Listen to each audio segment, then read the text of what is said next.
أهلا وسهلا يا رمضان، شهر التوبة والغفران. مرحبا بك رمضان رمضان، شهر الذكر والإحسان. أهلا وسهلا يا رمضان، شهر الصدقة.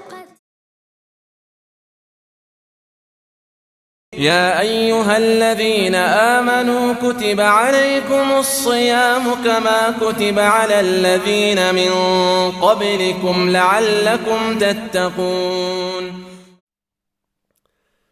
بسم الله والصلاة والسلام على رسول الله وعلى آله وصحبه ومن والاه. Chers frères et sœurs, salam alaikum wa rahmatullahi ta'ala wa barakatuh. Très bientôt, à peine dans 2 jours, nous allons être au début du mois béni de Ramadan. C'est un mois que nous attendons tous, j'espère, avec beaucoup d'attention, beaucoup de ferveur, parce que c'est un mois particulier, c'est un mois de rencontre par excellence avec le Seigneur. Allah Jalla wa Ala, fi surat al-Baqarah, nous dit Ya ayyuhalladhina amanu kutiba alaykumus siyamu kama kutiba ala alladhina min qablikum la'allakum tattaqun. Nous dit, ô vous qui êtes croyants, qui avez la foi, vous a été prescrit as-siyam, le jeûne, comme il a été à ceux d'avant vous, ainsi atteindrez-vous la piété. C'est le chemin de la piété. C'est le chemin, ou c'est le mois, pendant lequel chacun d'entre nous doit faire l'effort par excellence de contrôle de soi, de profiter de son temps, de dégager toutes les futilités dans lesquelles on peut plonger et perdre des heures, de façon à être mieux dans le rapprochement du Seigneur. Le prophète sallallahu alayhi wa sallam nous annonce la bonne nouvelle. Il nous dit pendant ce mois, tufattahu abwabul jannah, les portes du paradis vont être grandement ouvertes. Wa tughallaqu fihi abwabul jahim ou abwabun nar, c'est-à-dire les portes de l'enfer vont être closes, totalement fermées ou fermées. Wa tughallu fihi ash-shayatin, et les diables et les démons, shaitan, va être totalement enchaîné, c'est-à-dire vous allez être livré à votre piété, à votre contrôle de soi, à votre volonté, à votre décision et effort, à prendre le dessus sur vous-même, à profiter de votre temps. Et n'oublions pas, beaucoup d'entre nous l'oublient souvent, que le temps, c'est la vie. La vie, ce n'est que l'ensemble des minutes et des secondes qui défilent et qui constituent le laps de temps que le Seigneur nous a donné pour le vivre de la façon la plus pieuse, la plus décente, la plus propre possible. Le mois de Ramadan, c'est la piqûre de rappel. Il vient nous dire, profitez de votre temps, prenez le dessus sur vous-même, vous êtes livré à cette volonté et vous en avez pour être mieux que ce que vous avez été en dehors du mois de Ramadan. Et ce Ramadan-là de cette année est particulier puisque nous sommes tous dans le confinement et très probablement nous allons l'être jusqu'à la fin. Être dans le confinement, c'est-à-dire être pour l'essentiel des 24 heures chez soi avec sa petite famille. Il est facile de tuer le temps, de passer sa journée et sa nuit à zapper entre les chaînes de télévision, les réseaux sociaux et tout ce qu'on nous propose pour tuer le temps. Il est facile de le passer à s'allonger, à dormir, à ne rien faire, à se tourner les pouces. Bref, à ne pas en profiter. Ce sera le pire des chemins, le pire des choix. Parce que le même prophète, sallallahu alayhi wa sallam, nous annonce, nous incite, nous dit « Profitez de ce mois ». Pourquoi donc ? Parce qu'il nous dit, il nous rappelle, il nous indique « Man taqarraba fihi bi khaslatin min khisal al-khayr, kana kaman adda faridatan fima siwa ». Si tu fais n'importe quel acte de bienfaisance. Même assis, tu dis Astaghfirullah, Subhanallah, Alhamdulillah, La ilaha illallah, Allahu Akbar. Tu médites, tu penses à des choses bénéfiques, tu passes un petit coup de fil, oui, tu peux téléphoner à un proche, à un ami, à un frère, tu t'inquiètes de l'état d'un voisin. Tu fais cet acte-là, man taqarraba fihi bi khaslatin min khisal al-khayri kana kaman adda faridatan fi ma siwa. Tu auras autant de bienfaits dans ton registre que quand tu fais ta prière, ton jeûne ou ta zakat ou les obligations religieuses. Et il continue la bonne annonce en nous disant وَمَنْ أَدَّى فِيهِ فَرِيضَةً كَانَ كَمَنْ أَدَّى 70 فَرِيضَةً فِيمَا سِوَاهُ. Et tout acte obligatoire religieuse, elle est multipliée par un nombre que seul le Seigneur sait. Le sab'in, pour vouloir dire 70, pour vouloir dire un nombre que le Seigneur donnera dans sa générosité comme il voudra. Et c'est pour cela qu'il nous dit qu'il faut faire attention à profiter et à faire les bonnes actions, car le registre peut se remplir, car vous pouvez gagner, car vous pouvez effacer ce que vous avez loupé avant ou ce que vous avez fait comme mal avant. Donc le mois de Ramadan, c'est par excellence le mois des bienfaits, il faut en profiter.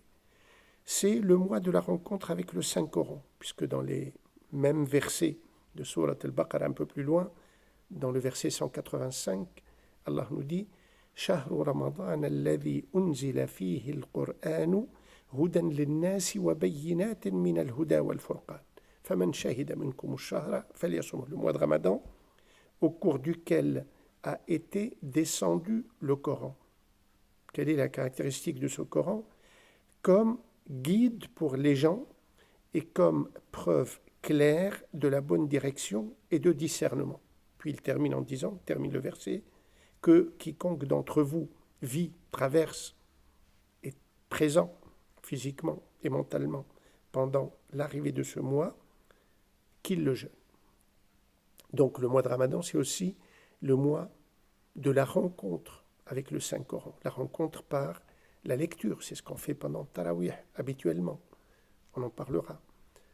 Mais par la méditation, par la compréhension, qu'on prenne un peu plus le temps pour lire les livres d'exégèse, les livres de tafsir, de façon à mieux comprendre le Coran, car malheureusement, on trouve tellement de choses de travers sur le sens de notre religion. C'est le moment ou jamais pour aller un peu plus vers la connaissance, vers la lecture, et en particulier être proche du Saint-Coran.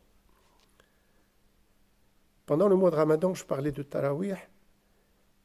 Il y a deux choses que la plupart des musulmans essayent de faire avec ferveur, et ils ont raison.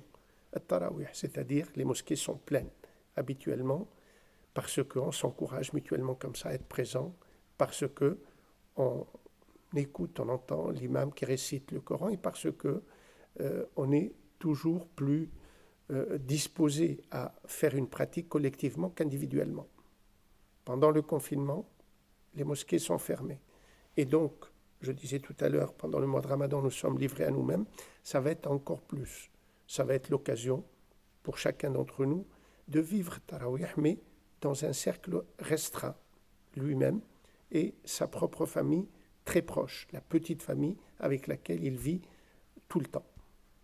Nous devons, c'est l'occasion de vivre Tarawih en famille. Il n'est pas difficile de se prendre une demi-heure, trois quarts d'heure, une heure tous les soirs pour faire une partie du Saint-Coran. Ça peut être un jeu, ça peut être un peu moins, et encore mieux profiter pour rester assis ensemble et échanger sur ce qu'on a lu.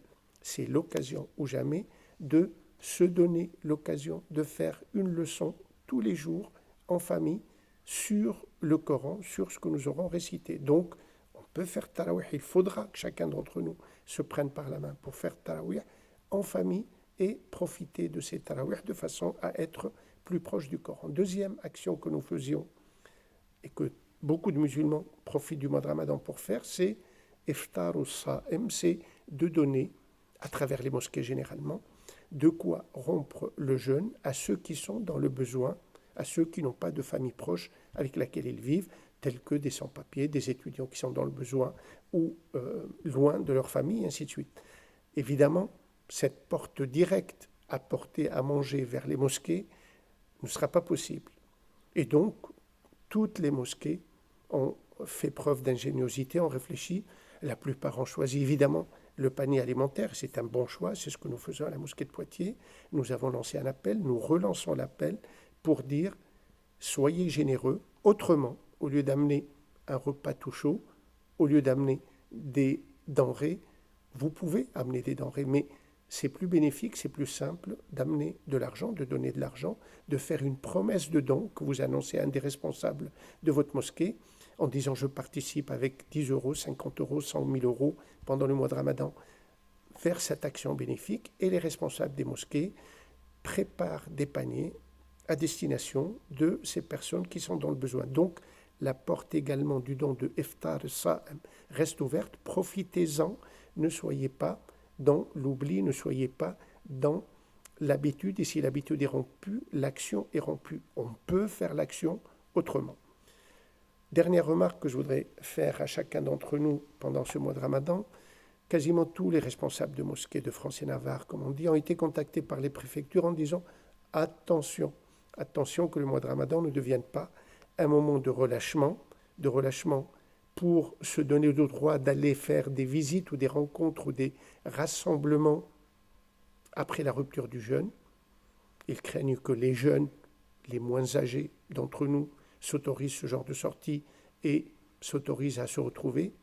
Le confinement nous oblige à rester chez nous et c'est le meilleur acte qu'on peut faire vis-à-vis de ses frères et de ses amis, de s'éloigner d'eux pour éviter de leur transmettre le virus. Donc attention que ces sorties n'aient pas lieu. Certaines familles peuvent s'autoriser à aller se rendre visite en se disant bon, on se connaît, on n'est pas malades les uns et les autres. Il ne faut surtout pas tomber dans cela. Le confinement nous appelle à rester et c'est la volonté de préservation de chacun. Ce n'est pas une punition, c'est une volonté de nous préserver pour que ce virus disparaisse le plus vite possible. Donc le soir, qu'on reste chez soi, que des familles ne partent pas en visite les unes envers les autres. Autre point de crainte, c'est que les musulmans qui vivent généralement le soir avec un peu de festivité, surtout quand on va vers des moments chauds, vont s'ouvrir les fenêtres et puis on va parler un peu fort, on va plaisanter, on va blaguer, on peut avoir la lecture du Coran à haute voix, à un débit assez haut, à un volume assez haut, et donc on peut déranger les voisins. Nos voisins, pour l'essentiel, sont des non-musulmans, et même s'ils étaient des musulmans, ils ont envie de tranquillité, à ce qu'on respecte leur intimité, à ce qu'on ne les dérange pas à 10h, 11h du soir. Donc, appel est lancé, je crois qu'on a tous la conscience de cela, mais faire le rappel est toujours une bonne chose. Appel est lancé à chacun d'entre nous, de façon à ce qu'on vive le soir comme le jour, dans la pensée, le respect total de notre voisinage, de façon à ne pas faire du mois de Ramadan le mois de l'embêtement du voisin. Malheureusement, souvent des voisins se plaignent des musulmans pendant le mois de Ramadan, donc essayons cette année, avec le confinement, avec cette conscience plus aiguë du moment que nous passons et du temps que nous passons, essayons d'être plus attentifs à nos voisins, à notre comportement, à nos attitudes. Pour finir, j'espère, Inch'Allah, que ce mois de Ramadan soit pour chacun d'entre nous un moment de bienfaisance, un moment de piété, un moment d'amélioration, un moment d'élévation, un moment de rencontre intense avec le Seigneur, un moment de vie dans la prière et dans la joie en famille, un moment où, quand on l'aura traversé, on sera heureux, puisque le prophète, sallallahu alayhi wa sallam, et je termine cela, nous dit que quand on traverse ce mois, on va passer aussi par une nuit particulière, Laylatul Qadr. Il nous dit Fihi laylatun khayrun min alfi shahr. Donc nous allons traverser cette nuit. Man hurima khayraha faqad hurim. Celui qui en sera privé, qui aura été privé de ses bienfaits de la bienfaisance qu'il aurait pu obtenir pendant cette nuit-là, c'est vraiment le perdant. Donc j'espère que ce mois sera un mois pendant lequel ou après lequel nous ne serons pas dans le regret de ne pas avoir su en profiter. Inch'Allah, kullu aam wa antum bi khair. Ramadan karim mubarak. نسأل الله أن يوفقنا لما يحب ويرضى وبارك الله فيكم والسلام عليكم ورحمة الله تعالى وبركاته. شهر رمضان الذي أنزل فيه القرآن هدى للناس وبينات من الهدى والفرقان فمن شهد منكم الشهر فليصم ومن كان مريضا أو على سفر فعدة من أيام أخر